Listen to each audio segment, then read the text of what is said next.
Inilah dampak yang dirasakan oleh masyarakat. Dan ini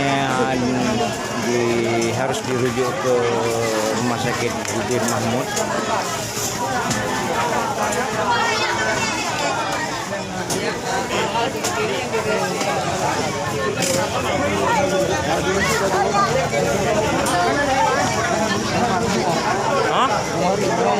Zubair Mahmud ada rujuk Bang Kadwaronya.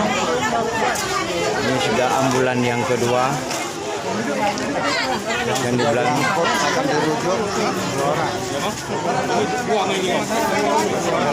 tidak ada lagi.